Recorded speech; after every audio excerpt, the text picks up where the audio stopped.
j'espère que vous allez bien dans ce premier week-end ensoleillé de déconfinement.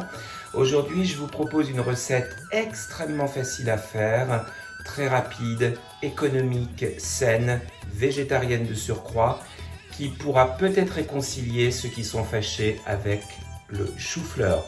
Je vous propose une recette de curry de chou-fleur tout simplement au lait de coco. Vous me suivez et je vous montre les ingrédients, les étapes pour la préparation de cette recette. Voici donc les ingrédients dont nous allons avoir besoin. Un chou-fleur, une carotte, une branche de céleri, un oignon, de l'ail, du concentré de tomate, du poivre de Cayenne ou du paprika piquant, du curry, des graines de sésame, de la coriandre, de la crème de coco, de l'huile d'olive et de la sauce soja. On utilisera aussi un petit peu de vinaigre balsamique. Dans un premier temps, nous allons détacher les bouquets du chou-fleur.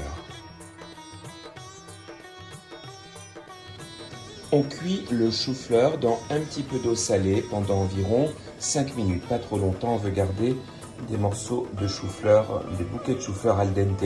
Alors vous connaissez le truc pour qu'il n'y ait pas une mauvaise odeur qui envahisse votre cuisine, vous mettez simplement un petit morceau de pain, un quignon de pain dans votre eau de cuisson.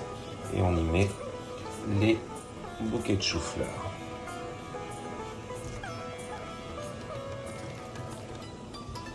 Donc 5 minutes de cuisson, ça suffira largement.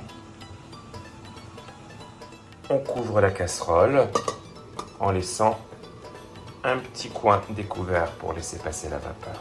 Quand le chou-fleur est cuit, on va le passer. On retire avec une cuillère, on n'oublie pas de retirer le morceau de pain.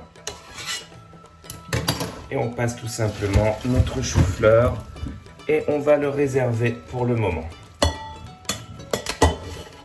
Avec la carotte, le céleri et l'oignon, on va préparer une mirepoix.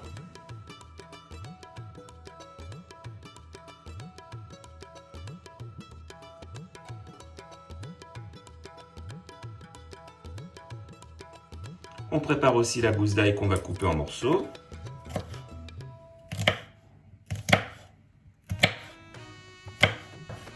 On le met à part pour le moment. On verse un filet d'huile d'olive dans un wok. On attend qu'elle chauffe. Et on y verse la mirepoix. On mélange et on va laisser cuire environ 10 minutes.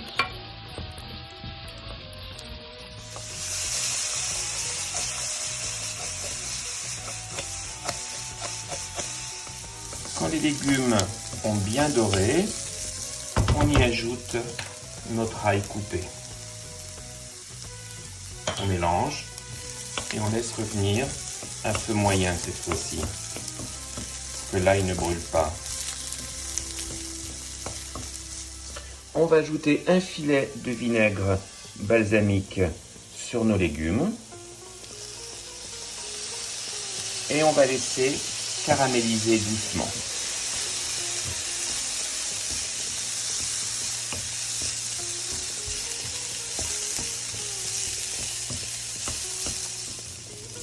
Moi, j'augmente un petit peu le feu et maintenant je vais venir faire rôtir mes épices. Donc une pincée de paprika piquant ou bien du poivre de Cayenne et l'équivalent d'une bonne cuillère à soupe de curry. Là, j'utilise un curry madras. On mélange bien et on laisse cuire un peu les épices. Et maintenant, j'ajoute environ une cuillère à café, un petit peu plus de sauce soja. On mélange bien.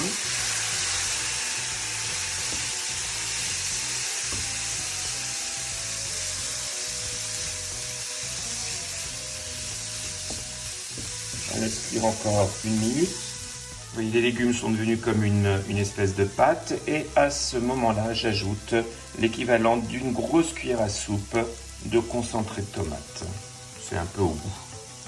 On mélange, on laisse cuire un peu.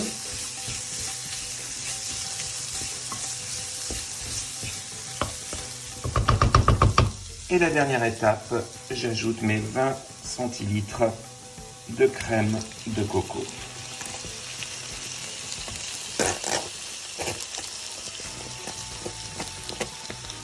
Vous pouvez utiliser aussi du lait de coco, mais avec la crème de coco, ça donne un meilleur résultat. On mélange bien.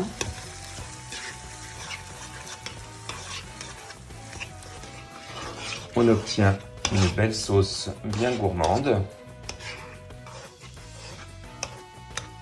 à laquelle il est temps maintenant d'ajouter nos bouquets de chou-fleur. On mélange doucement pour ne pas écraser le chou-fleur. Et on va laisser cuire environ 10 minutes à feu doux. Voilà, notre curry de chou-fleur est prêt. Il suffit maintenant de parsemer d'un petit peu de graines de sésame et de coriandre.